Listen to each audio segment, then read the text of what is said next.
Just that I paced, made some mistakes, but learned a few things. So I'll be okay. I'll be okay. I'll be okay. What's up, y'all, and welcome back to the Tell It Like It Is podcast.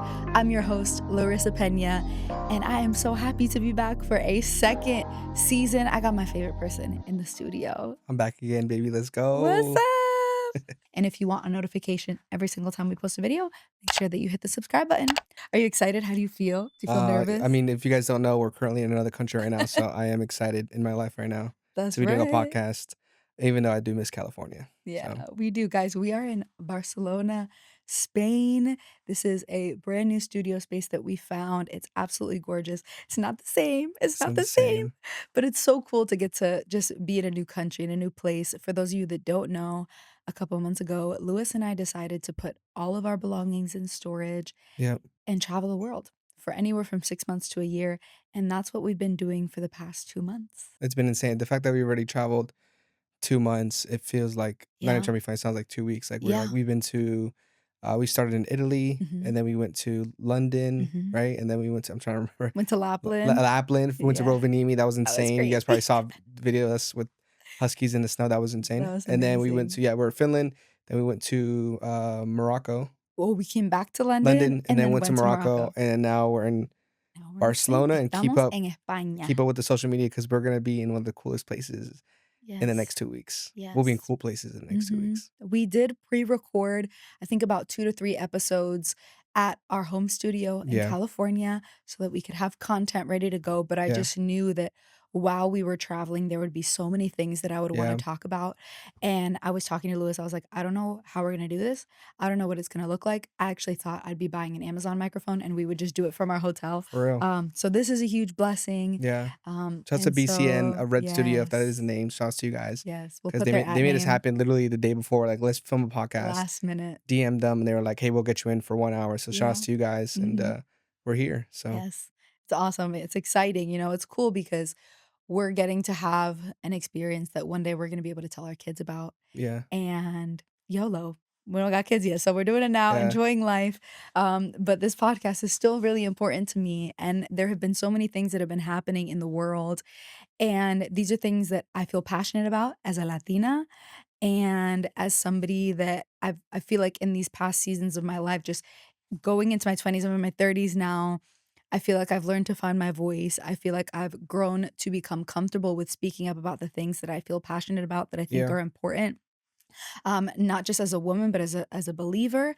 And, you know, when Lewis and I were getting ready to pack all of our things and leave California, that's when things really started to kind of rise when it came to immigration, when it came to ICE, when it came to just a lot of the issues that have been happening. A lot of things are happening. Yeah. I mean, there's so many things happening. There's like 5 things happening right now. Everything was happening all at once, I feel like. And it's been so weird because even though we haven't been in the country, we haven't been in America, we've still kind of had a bird's eye view to everything that's been happening. I mean, when we were in Morocco, when we were in Finland, when we were in London, we're in the desert. We got to talk about the Sahara Desert, how that was. People don't know where we've been, but you know, we've still been able to see, and of course I have access to my phone where I can see everything that's going on. Yep. And you know, I feel like Lewis is always my sounding board and I kind of vent to him about all the things that are happening. But when all the things with immigration started taking place and all the ICE raids started happening, I found myself just completely helpless, feeling very heavy. I would just sit and cry at home because it would just break my heart seeing the way that families were being torn apart. You see children being detained. You see people being pulled out of their cars, out of their homes. And for some reason, what I've noticed in the Christian community is that there has been nothing. There's been silence. There's some people talking, but it's radio not silence. But it's not nothing like, I guess, effective, I would say. Because some people are talking. Yeah, I feel like people are saying that they don't want to say anything. People are saying that they don't want to align with political, it's certain majority political is silent. views. Yeah, majority, And I would say, especially within Christian leadership, it's monumentally more silent. Yeah. Where there are no pastors, there are no leaders speaking up. It's I don't want to say none at all because I've actually seen a couple of very, very few two pastors that I have seen, at least on social media, that have spoken up about these issues on a Sunday morning. Pastors that I follow as well that are actually trying to attend court hearings and make Yeah. changes and sign bills and collaborate with representatives to help all of the things that have been taking place. And so I guess what I wanted to do today is just have a conversation about it, because I feel like we as believers, the basis of our faith is to love our neighbors. It's Yeah. supposed to be to love the people around us. It's supposed to be to stand up and speak up and fight for the oppressed, for the marginalized, Yeah. for the needy, for the broken. And I feel like I haven't been seeing that as a Latina. It's been very weird. Like, I literally made a video on TikTok the other day, and I said it is a weird time to be a Latina and a Christian at the same time, Yeah. because you could walk into a church and be surrounded with people that are lifting their hands in worship, and they're praying and they're tithing and they're going on mission trips, but they come back and they don't feel comfortable with a foreigner that doesn't have their citizenship sitting Okay. in the pew next to them. Or there could be a Yeah. pastor that's on stage literally making jokes about immigration, saying, "Sorry, I shouldn't have to talk about it because the church is not a country club and I can't address every single topic." Yeah. And I think I think that what I would love to see is just people simply acknowledging what is happening, Yeah. acknowledging that something wrong is going on. Like, we see the Epstein files are being released. People are Yeah. finally starting to recognize, our president posts something incredibly racist on his Yeah. Twitter and then tries to take it down very quickly. And there are people that are trying to justify it. And what we're seeing is blatant Yeah. racism. And it's something that we can no longer sit around and act like it isn't Yeah. It's like happening. interface kind of like, Mhm. yeah. And so I guess I just wanted to share some bits and pieces of both mine and Lewis's experiences growing up, because we both met in Orlando, Florida. Yeah. I Home was of all those Spanish people. exactly. It's like a joke that Orlando's like little Puerto Rico. It is. It's everything, to be honest. I feel like it's a mixture. Depending where you're Hmm. at in Orlando, but yeah. Yeah, but it's definitely a melting pot. And I remember growing up, being a little girl, going literally walking into Publix in the Publix parking lot. I remember walking with my grandmother and hearing a large, hairy man shout at my grandmother and I, "Speak English because we're in America." Shouting at my grandma and I in the parking lot, "Speak English because we're in America." Crazy. I just remember looking at my grandma like, "Yo, this is wild." And people would literally have bumper stickers on the back of their trucks that say, "Speak English. We're in America." And so you could grow up in this area that's a melting pot where people left and right are speaking Spanish around you. And there are still people that are very comfortable showing that they are racist, Yeah. showing that they are prejudiced. And at least for me, my grandparents, my grandpa fled communist Cuba and they sought asylum in the United States. Yeah. And that is how my grandmother and eventually my mom immigrated to the United States and were able to attain their citizenship, were able to start a completely new life. I was born a United States citizen. I had the privilege of getting to Yeah. experience that. But I know for you, Lewis, my Yeah. mother-in-law, your mom has a crazy story Yeah. that I don't know what you feel comfortable sharing about that. Yeah, I mean, I remember first hearing my mom's story, and those who probably don't, I don't share a story with like everybody. I mean, like, let me tell you my mom's story. But I remember being like maybe 10 years old, maybe 10 or 9. I was young enough to not even remember the full story, but I do remember parts and pieces. But I remember I was crying because my mom had explained to me that she was, she was pretty much, she crossed the border when she was like 16, 17 years old. And you don't really understand that, right? Because you're born into like, you're just born into natural, like in America, like you don't think about crossing, like, you know what I'm saying? The way you live your life, right? So it's like when you hear your mom, like, yeah, I crossed the border when I was 16. I was sleeping in trains and I was in a room with 30 people. And the guy that was taking care of us would do stuff to the girls. And you kind of understand like this full story. Your mom's not sharing full details because she doesn't want to obviously be explicit, but you start to hear this story and you're like, man, this was your life, you know? And I'm 10 years old or maybe 9 or whatever. And I remember just crying because I was like, wow, my mom had to go through all that to get here, you know, and to make us a better life. Um, and obviously she ended up years later getting her citizenship. And I remember it's funny, like I remember I would be looking for like my passport and she would have every Spanish mom has like a jar full of like every old thing they've had in the last 30 years of their life, 40, whatever it is. And I remember her green card was in there. I didn't even know what that meant. Like I didn't understand that green card thing. You're just like, oh, green card, and I was like, oh, look, yeah, that's not that one. Grab this one, and you kind of think about it. You know, my mom telling me this stuff, and crossing the border, being in like what it was called like the Mexican desert for like 15 days. Not even allowed to understand like the terminology of coyote, which is like the person who pretty much picks you up and gives you, you know, all this like identification to be a US citizen, right? Like, um, and you know, fast forward now 25, 30 years later, you know, like I'm a business owner, and I'm obviously married, and my life is obviously great, but you look at like, wow, mom had to go through all this. And I kind of say this to kind of mention is that like in most people who come from immigrant families, like when people say stuff like, you know, they'll say the comment like, oh yeah, you know, just they can come in, they just need to get they go in the right way, like get their papers. And my mom, you know, I'm a product, you know, a product, people like, it's funny because like people would look at my mom maybe 30 years ago and be like, she needs to go back to her home country, right? But what you're really saying is like, you're really obviously speaking to the generation of my business today, and like what I provided for people. And yeah, that I don't belong here because my mom doesn't, right? So it's kind of like crazy, and I would say disrespectful in a way, but um looking back, you don't really like if you don't have somebody or close to understand an illegal immigrant's life. Like my mom was literally in a country where like girls are getting, you know, put into gangs, and I mean girls are raped. I mean, it's just bad. This is back in the 70s and 80s in El Salvador, like, you know, and it's just bad stuff. So I kind of people are like, oh, coming the right way. It's like my mom didn't want to be there. You know, like the reality is my mom did not want to be in El Salvador. She was literally her mom saved up over $1,000 back then, was thousands of dollars to send her to the U.S. because she didn't want her to live this life. And my grandma still is in Mexico and doesn't have residency because she lives there. My mom has to travel back and forth. You know, when they send her. So you know, I kind of view it like when people are like, oh yeah, but didn't he come in the right way? Like back in the 70s and 80s, like it wasn't easy to come in, you know? And I kind of view it like analogy is like, yo, if you're in the woods and it's catching on fire, but the other side of the street, there's a full civilization of like life and lights and there's nothing burning. It's like, are you just gonna stay there and let it burn? And oh, like I have to wait. It's like, no, you want to flee. You want to get out of there and go to where that's what my mom was thinking, you know? So if ICE was here today, you know, 20, 30 years, which they were, obviously it's still different now. My mom probably wouldn't be here, but shout outs to my mom getting her papers, and Yeah.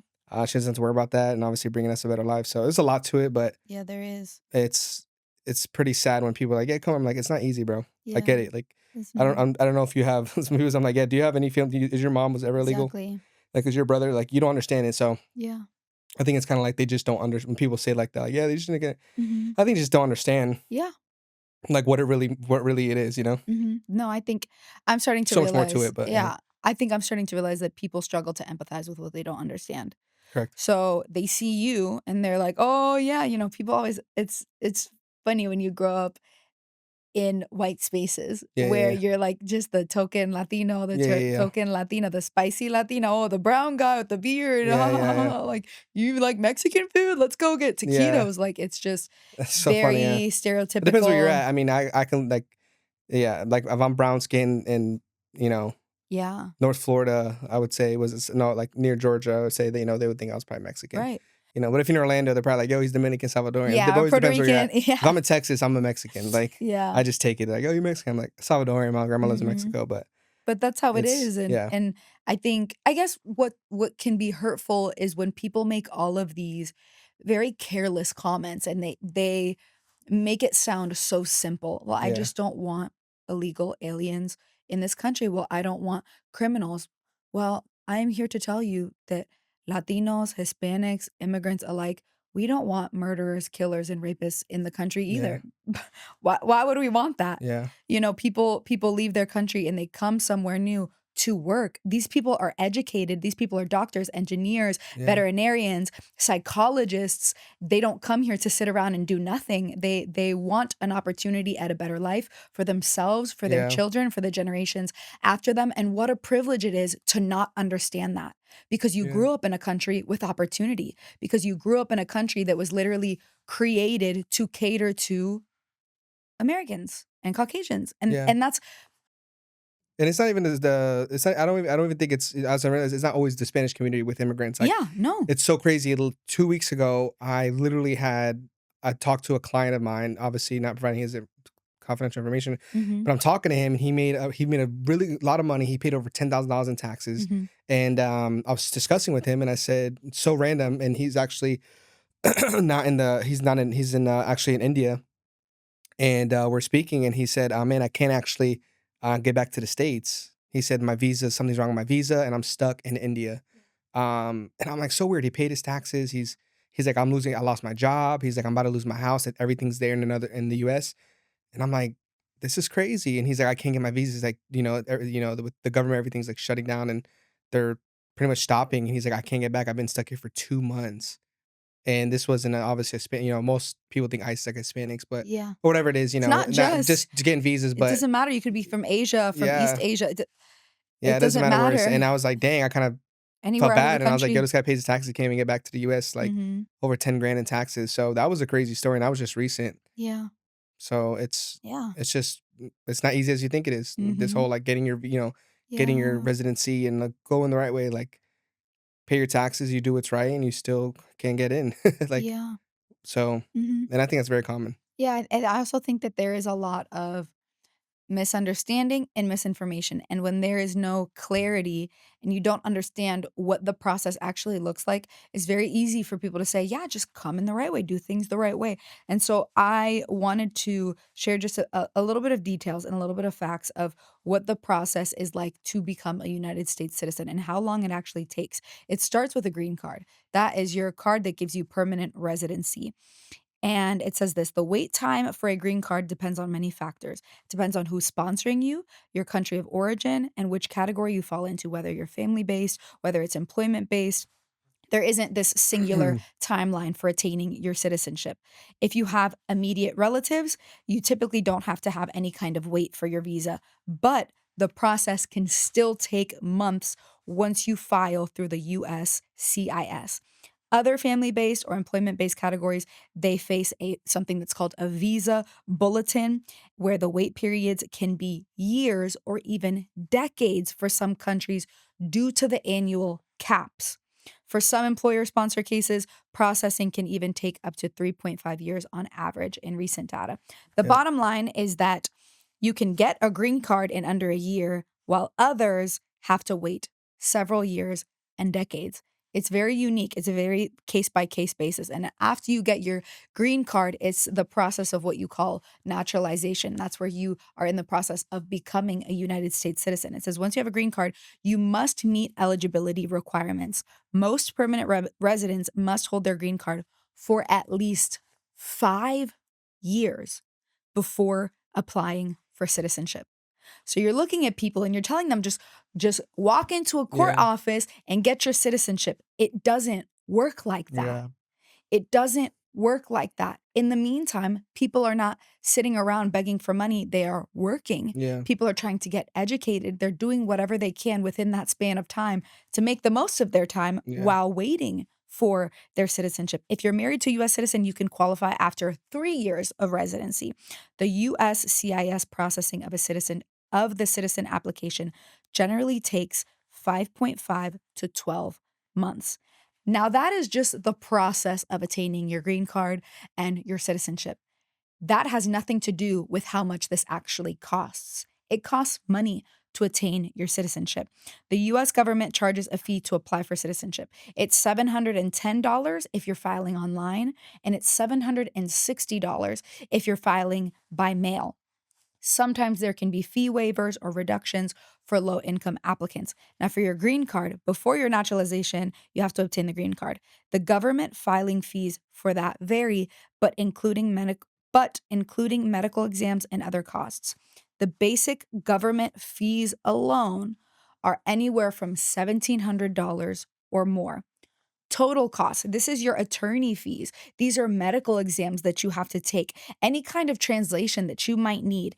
This can exceed upwards of up to tens of thousands of dollars. You could also have any kind of, if you have a travel or consular fee, all of these things stack up. Yeah.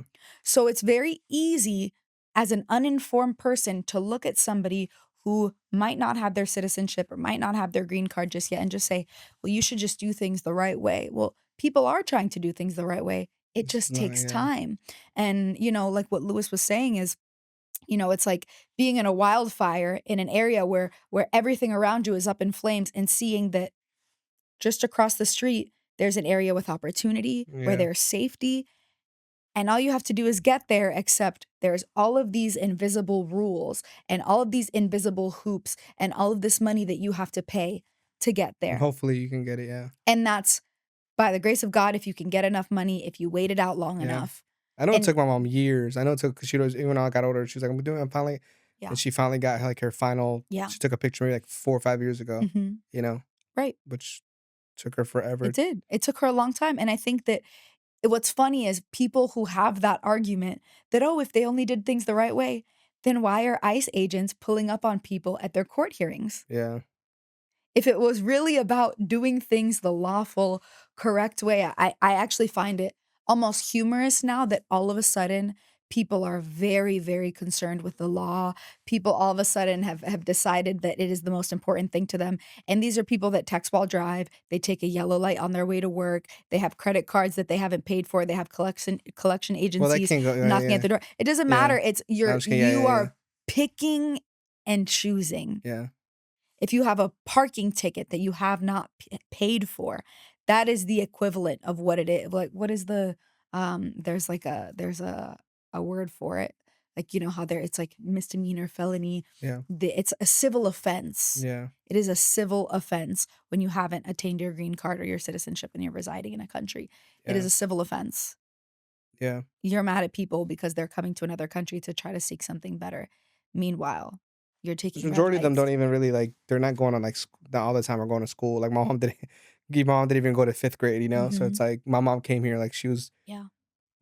she was cleaning hotels, you Yeah. know? That's why usually if you go to a hotel, Mhm. tell me who's cleaning your room. You know what I'm Yeah. saying? Like, cause my mom did that for years. So it's Yeah. like they're Yeah. not taking, we're like, oh, taking your jobs. I'm like, they're taking the job that you probably don't want to do. Yeah. And you know what? That's not always the case, Always, because yeah. sometimes there are immigrants that are more educated than United States citizens. And it's not to Yeah. compare or pin people against one another. It's the fact that it's not about somebody's willingness to take a job that you don't want, or that Correct. you think Yeah. is beneath you. The point is that we should be viewing one another as human beings. Yeah. And the reason why I'm so passionate about this, specifically within Christian spaces, specifically within the church, is because what I've seen so many people do is during this time be so passionate about aligning themselves with a political party and idolizing a political figure more than they choose to empathize with their brothers and sisters in Christ who are struggling right now, Yeah. who might have family members that are being deported, people who might be United States citizens that actually got their green card and their citizenship and they're still being detained. And that is a very, very scary thought, that you could do all the right things and still be racially I mean, profiled. I have a friend right now in ministry who is not a citizen. Like, and he's like, I'm trying to, trying Yeah. to figure it out. So it's like, Yeah. I would never even thought that. Yeah. Not that you profile them, but you kind of think like, oh, maybe like, but I never would have thought that. And he told me, he's like, I'm still getting my citizenship. And I was like, oh, did not know that. Yeah. But people are like, yeah, I get it. It's like, it's not as easy. Like Mhm. one of your favorite pastors right now is still trying to get his citizenship. Yeah. Like, so have grace and have an understanding. I think it's just people like, it's kind of like when I think it's kind of like, when I think about like legal, I think when there's like there's like a profile that they look them at. Yeah. So it's like if I'm some kid that's never understood immigration and I hear like about this, you kind of picture what an immigrant will be, right? Yeah. Like, why do they have to come here? Like, Like a why do they have to do this? stereotype, yeah. Stereotype, yeah, Yeah. stereotypical kind of like. So they never really understand. It's like, oh, it's why this. It's and until you get close enough to it, you start to realize like, oh wow, like. But a Mhm. lot of them don't get close enough to it to really Yeah. understand. They just kind of, Yes. they'll preach on it from afar, talk about it. It's like you don't really know, like you really just don't understand. And it's like just like Jesus said, like forgive them for they do not know. Yeah. In that way, it's like they don't know any. Like I don't at this Mhm. point. My story, I understand what my mom went through. Yeah. My mom wasn't a murderer. There's obviously like like people like there is people who are like There are are. coming here and that are Yeah. drug trafficking, so you can't knock that. But it's like from experience, from most I do even taxes for people that they're telling me like, hey, I'm working on this, I'm working on my citizenship. Mhm. Great people, and I'm like, that's what when when I think of living, we're going to start trying to do it right. It's like those are people trying to do it right, you know. But Yeah, it is what it is, you know. absolutely. I think that, you know, people are afraid to speak up about these issues because they're afraid that it makes them look like they're aligning with this political agenda. Right? Yeah. And as somebody who is Hispanic, who grew up in a Hispanic household, who is bilingual, I grew up speaking Spanish at home, English at school. Yeah. You know, you have these different experiences growing up where you are hyper aware of the differences in the people around you. Right. You know, there's things culturally that people talk about. There's jokes that people make that you might not understand. There's differences in the foods that you're eating at lunch with your No, friends. it's true. Yeah. You know, you grow up recognizing that there's a difference, but you just want to be accepted and Correct. seen as just any other person. And, you know, I think that the church is notorious for using people of color for a badge of diversity, Yeah. and they love bringing Black, brown, Hispanic, Asian young adults and students and inviting them onto photo shoots and video shoots so that they can show that their church is diverse. Yeah. But the moment that those students or those young adults or those adults begin to speak up about what's happening in their communities, it's, "Ooh, we don't do that here. Yeah. We can't talk about that. That's too political." Yeah. And It's a huge one. that's what I have a problem with, because I grew up in Orlando. I grew up in, you know, little Puerto Rico. Friends, I would speak Spanish to my friends in high school. We would get told not to speak in Spanish by our teachers because they wouldn't understand us, you know. So I grew up in this melting pot, and then I got called to ministry and went to college in Springfield, Missouri. I went to a Bible college. A lot of people consider Springfield, Missouri, the Bible Belt. And both the university that I went to and the church that I was a part of were predominantly white. Yeah. And for all 4 years of college, I became that church's token Latina poster child for every kind of promotional material that you could I think remember of. seeing the posters. It was like 3 white kids, a Spanish you, and like 1 black girl. One black, yes, It was like yes, everything was always like one Spanish person, 1 black person. yeah, And it was like all white kids. it was funny because you were literally on everything. And I Yes, was like, they're marketing. They know what they're doing. They're trying to really get people in their church. And yes. When I tell you, it's crazy. I was invited to be a part of. I was a college student, but I was invited to be a part of photo shoots for the youth ministry because I had a baby face and they needed to show that the youth ministry was more diverse. I was in photo shoots for the young adults ministry. I was in photo shoots for the school that I was a part of. I became the face of the women's conference And that you they were would like, it's put funny on because you were every like year. perfectly like light skinned, but like Spanish. So Racially yeah. ambiguous. So like if I was there, they would have put me on everything too because Oh, I'm of brown. course. 100%. You would have been the face of the No men's lie. Yeah. ministry. And at one point I literally had my face on a billboard on the interstate. I still have the picture till this day from that women's conference, and I I loved getting those opportunities. I got to be on video announcements. Yeah. I got to preach on stage. It's where I learned to get comfortable on the mic. Yeah. I got to be a part of productions, and being a part of those things, it honestly planted the seeds for my love of creative arts, Yeah. of media, of ministry for youth and young adults and women's ministry alike.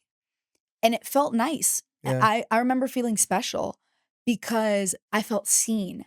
I felt wanted. I was Right. given opportunities like I had never had before. I remember going to conferences where I got to be in green rooms with all of the evangelists and women in ministry that I admire, and even the young men in ministry that I admire. Yeah. Like, I'm talking about the people who have mega churches, the people who travel the world and speak at every Yeah. world-class conference, the pastors that have their own books, the preachers that have their own podcasts, just incredible people that I loved and admired, and it felt cool at the time. And I remember making all these connections and pursuing my call in ministry and getting Yeah. my credentials and getting my license to minister, getting my degree in church leadership and youth ministry and biblical studies, and then becoming a pastor. And all these people that I went to college with, people that I met, people as I grew my social media, people were so excited. They were so supportive. They were so cool about it. Yeah. We shared our journey of leaving the ministry, the church that we were a part of, Yeah. and sharing our experiences with the spiritual abuse, church hurt. Yeah. I launched a girls ministry. I launched the Tell It Like It Is podcast, and everyone was clapping and everybody was so excited and so kind until I got on social media and started to post about immigration. Until I got on social media and started to talk about ICE. until I got on social media and talked about the atrocities that are happening at the hands of this administration. And that's when I started losing followers. And that's when people that I knew from Springfield, Missouri, people that were in my small groups, people that I went to church with, people that I went to college with, people even that I knew from my hometown that started unfollowing me because things got too political on social Yeah. media. And it breaks my heart because I think that it's incredibly weird for us to consider ourselves to be, I guess, the religion that is meant to love our neighbors, Yeah. that is meant to love one another, where it literally says this in the book of Leviticus, chapter 13, verse 33. It says, when a foreigner resides among you in your land, do not mistreat them. The foreigner residing among you must be treated as your native born. Love them as yourself, for you were foreigners in Egypt. I am the Lord your God. Deuteronomy 27, verse 19, it says, Preach. cursed is anyone who withholds justice from the foreigner, the fatherless, or the widow. Then all the people shall say, Amen. Zechariah, thus says the Lord of hosts, render true judgments, show kindness and mercy to one another. Do not oppress the widow, the orphan, the alien, the poor, and do not devise evil in your hearts against one another. Zechariah chapter 7, verse 9 through 10.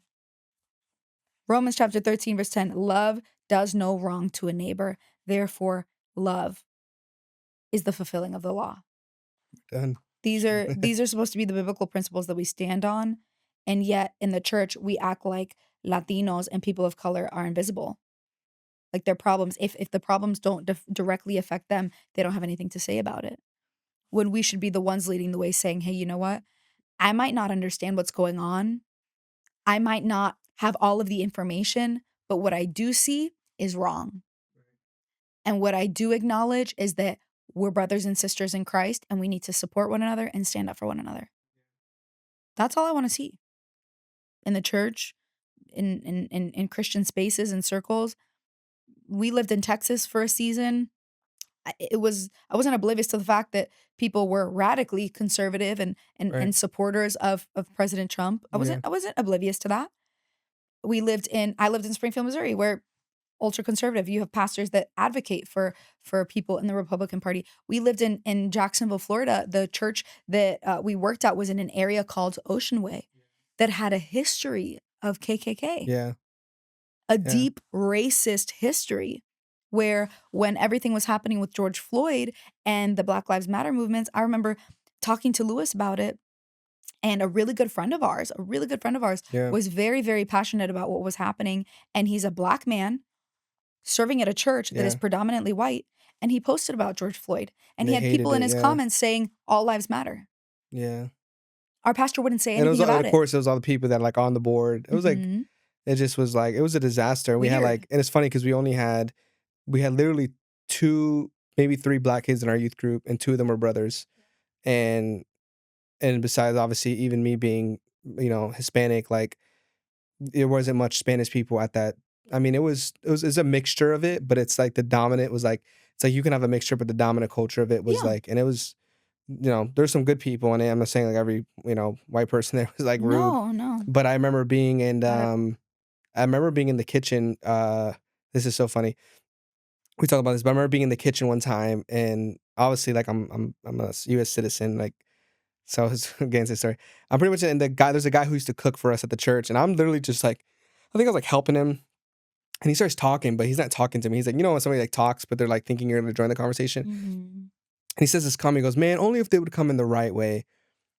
And I'm like, kind of like, just like, I don't think he's talking to me. I don't know what he's saying. He's like, yeah, they would just come in. And he kind of like, you hear his voice turn towards me, come the right way. And I was like, kind of looked at him. He's like, look, man, I'm not mad about people coming in to this country. And I'm like, in my head, like, why are you talking about coming in the right way? I'm like, oh, it's because I'm brown and I'm Hispanic. So you're trying to find some connection with me. And I really don't care. And if anything, it was probably more racist that he like stereotypical, like bringing that up. And I was like, I didn't say nothing. And he's like, and then he's talking to himself at this point. He's like, you know what, I'm actually adopted, and my mom was illegal. And it made no sense where we were going in this conversation. I think he's trying to connect with me on like how he understands me, which he doesn't even know my story. He put his foot in his mouth. Yeah, so it was just weird at that point. I was like, yeah, man, like, okay, that was weird. And I just like walked out.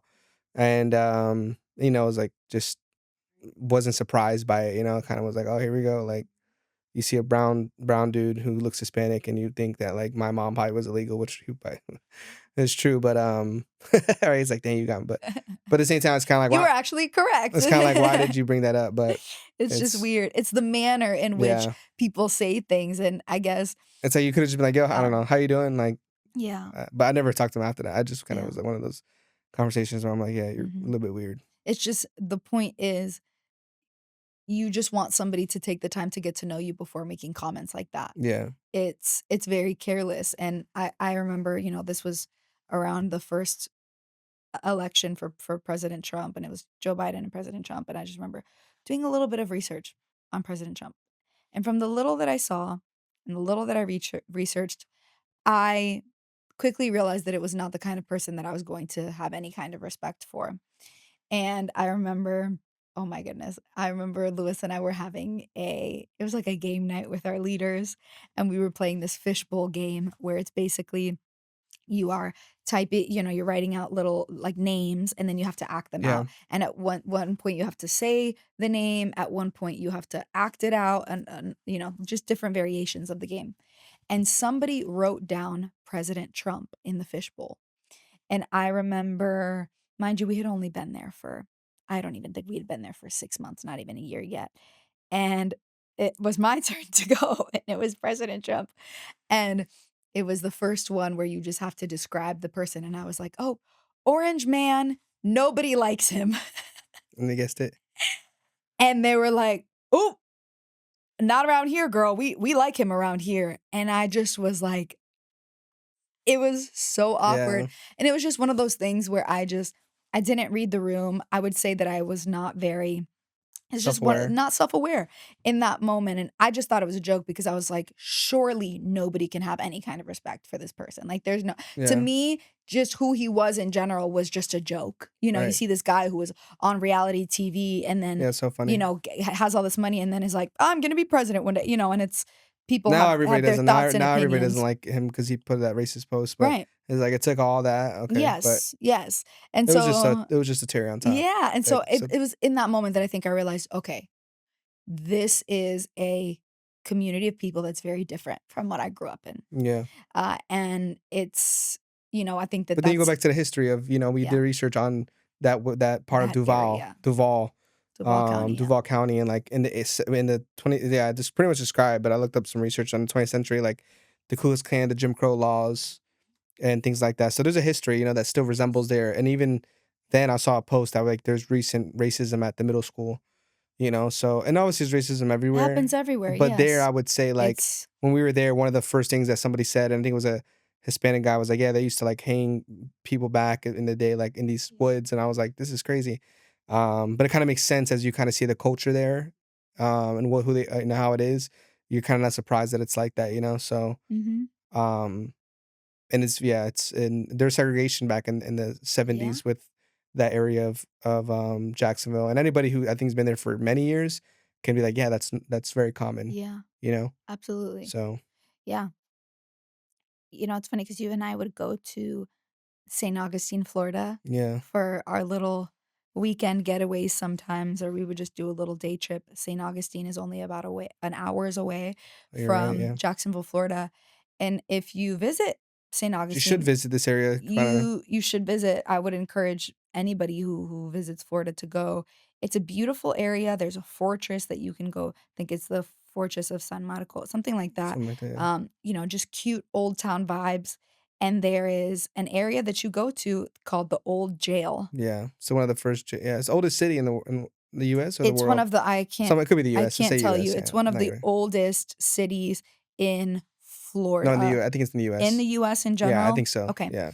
And there's an old jail where you walk through it, and there is an entire section that is dedicated to the lynchings that took place in that jail, Crazy. the segregation that took place in that jail, just the deep roots of And they still have like racism. the thing, where they used to hang them, and they have like They have the gallows, they have, even just the way that they show how they placed all of the prisoners in the it was jails, small. and It's tiny.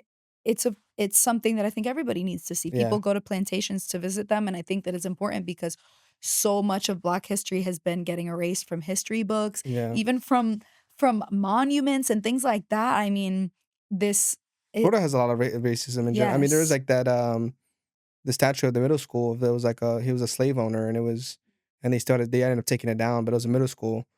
And I remember we used to go there sometimes, and I didn't realize that it's under his name. I think they changed the name. I wish I can get it, but those who know in Florida, they took down that statue because it's crazy. I was there for so many years, but Yeah, it's yeah, true. And I mean, the reason why I'm talking about this, I'm not sitting here trying to act like what we're experiencing as Latinos is this isolated experience, right, because this is something that Black and brown people have had to deal with for years and yeah, years and years and years and years. And since the height of all of these issues with ICE, and it's not long. What's crazy is all this stuff is happening in Minnesota, which is the same place where all the right. George Floyd stuff was That's crazy. happening. It happened. um, but if you really take a little look, I've never, history was never one of those subjects in school that I enjoyed, but you get older and you realize how important Yeah, history is. And you just take a look and you realize that segregation was not that long ago. yeah, Women's suffrage was not that long ago. People being able to go to school together and be in the same spaces together, it was not that long ago. Like yeah, Jim Crow laws, all these different things. Slavery was not that long ago. These are things that we need to recognize because they weren't that long ago. That means that the generations that were living in it are very much alive and active, and they have families that they imparted those viewpoints, those perspectives, those stereotypes, and they've passed them down to their families. yeah, And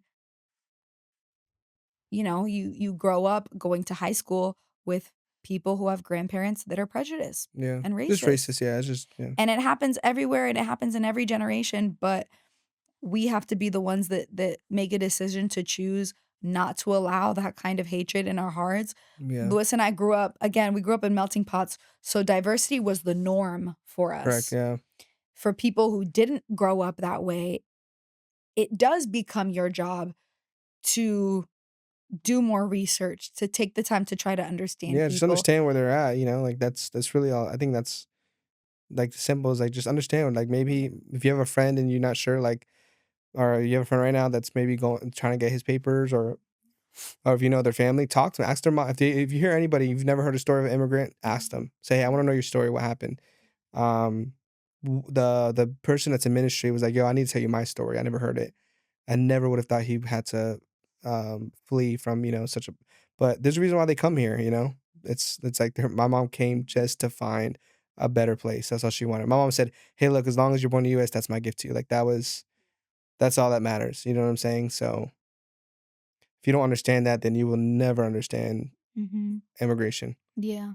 ever. Yeah, it's just taking the time to get to know people, and I think that sometimes people think that, well, because I don't wanna say the wrong thing, I'd rather just stay quiet, and I can understand that because no one ever wants to sound ignorant or Correct. come off as disingenuous, because you know what? There's some people that are like, "Okay, so I noticed that there's some issues with immigration and ICE, and, like, since you guys want me to talk about it so bad," it's like, "Okay, spare me." You don't Yeah. n It should never be obligatory for anybody to have to speak out about anything. We don't get to force people, "Use your platform and talk about this and talk about that."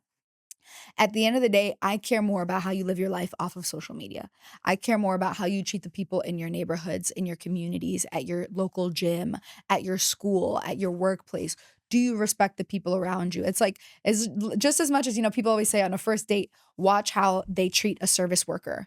Yeah. Because if that's how they treat service workers, imagine how they'll treat somebody else who might not be in that position to Yeah. even have a job, or somebody who might not have the privilege of having their citizenship just Yeah. yet. And just the way that we treat one another, it speaks volumes about our character, about who we are, about 100%. how we live our lives. And most importantly, it speaks volumes about how we love like Christ. How Very can true.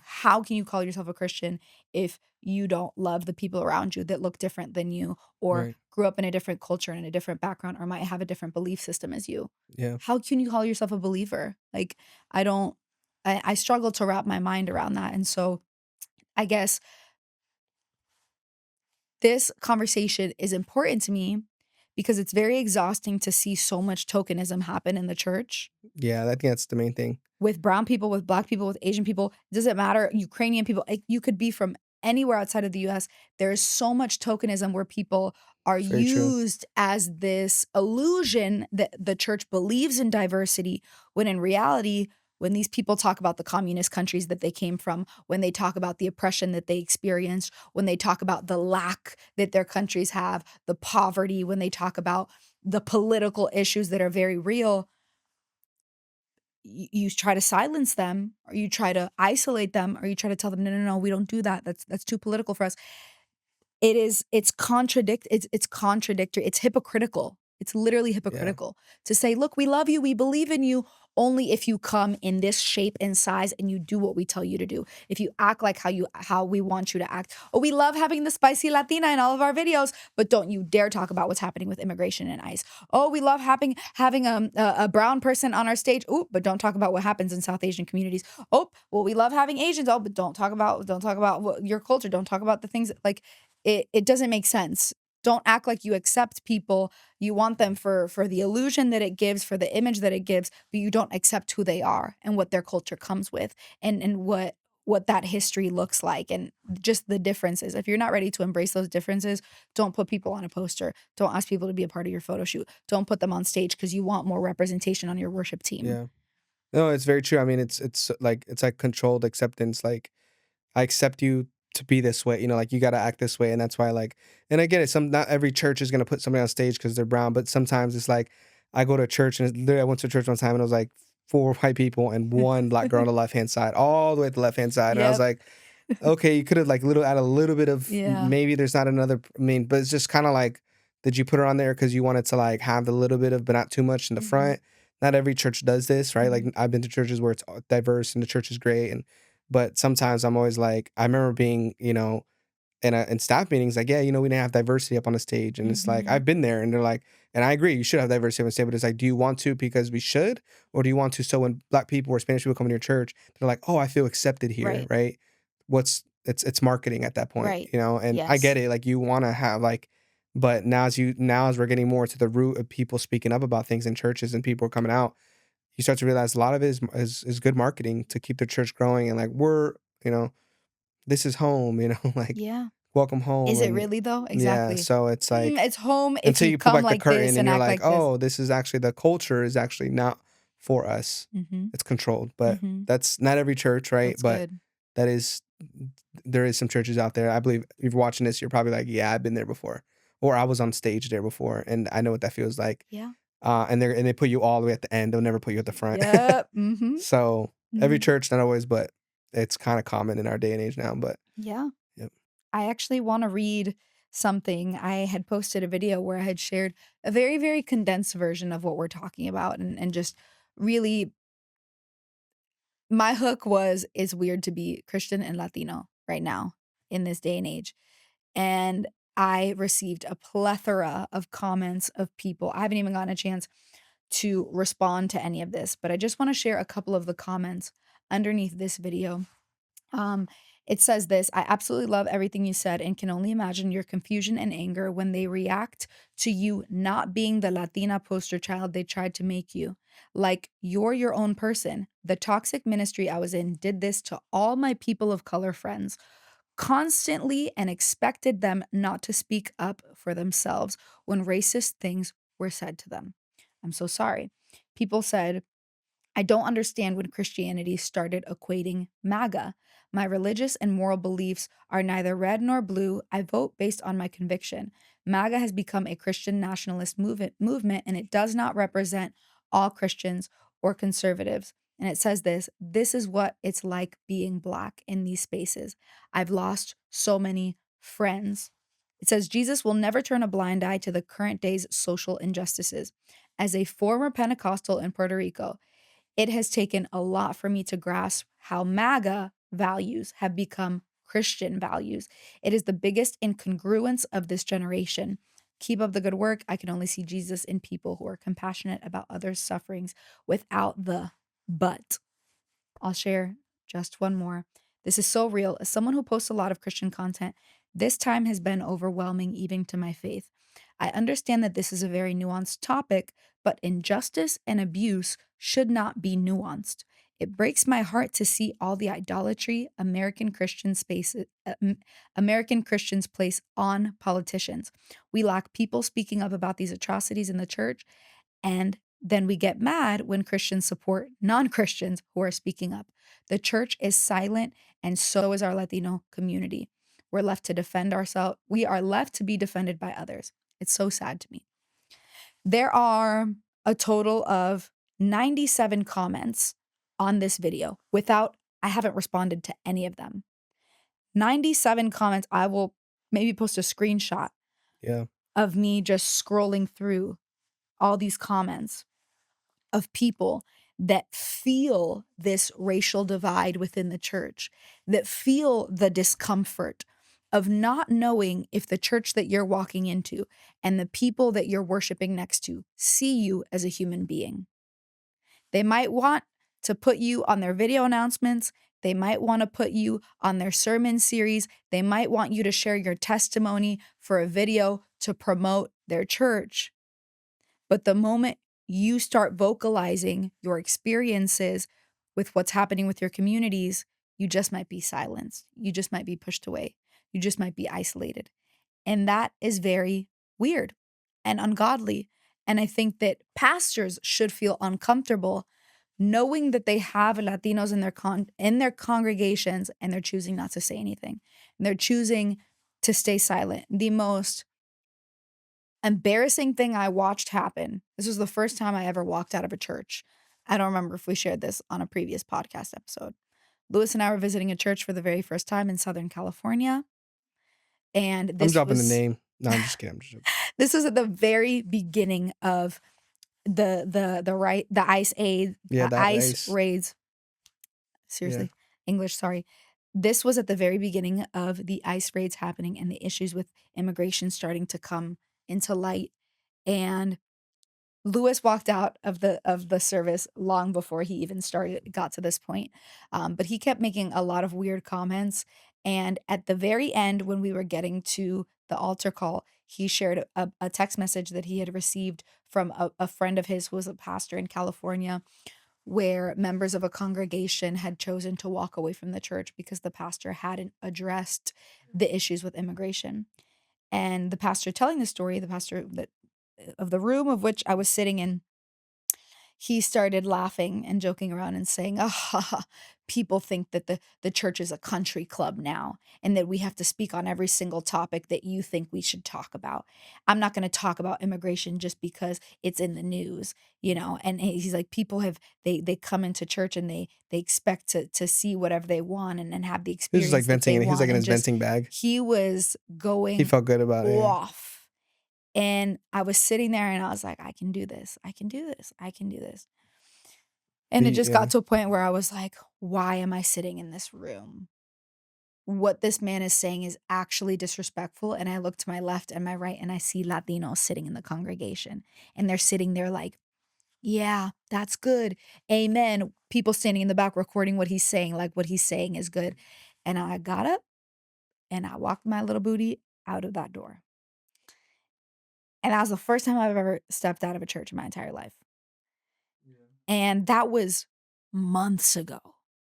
And now I'm just now seeing the first person that I saw a little video clip of was a white man addressing the issues about immigration to his congregation. And I was like, finally, thank you.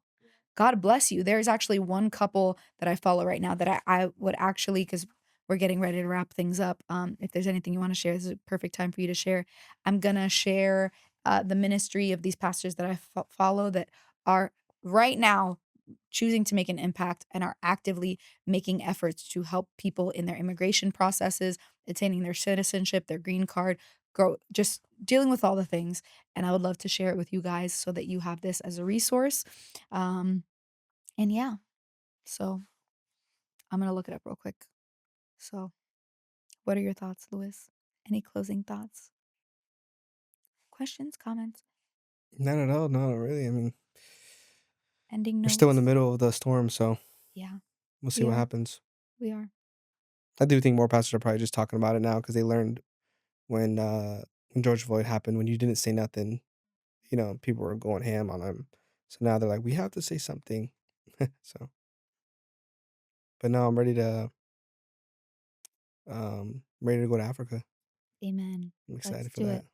Okay, I am going to share this page just in general so that you guys can have, and they are actively posting about everything that's been happening. And the Instagram is aeth.org. And it says, La Asociación para la Educación Teológica Hispana es una organización sin ánimo de lucro dedicada a mejorar y promover la educación teológica. It's at face value, it's helping improve the theological educational experience for Hispanics, but they're very active with, I guess, just sharing everything that's been happening. And if there's any other organizations or anything that I could provide, I'll just add it on here just as a plug and a resource for you to have. So thank you guys for listening. Thank you for being a part of this conversation. I hope that it sparks just some kind of thought, maybe a little empathy, maybe just a little bit of understanding. And hopefully it encourages you to take the time to get to know your neighbors, the people around you, the people that you're doing life with, that you're in school with, that you're in communities with, because it really is our job to set the example, especially as For believers. sure. So thank you guys so much for watching. Thank you for tuning in to another episode. If you enjoyed this video, make sure that you give it a like. Comment your thoughts below. You already know if there's any topics that you'd like for us to speak on or answer any questions, drop them in the comments. We will absolutely respond. And if you want a notification every single time we post a video, make sure that you hit the subscribe button. We will see you next week on the Tell It Like It Is podcast. Peace. Nos vemos.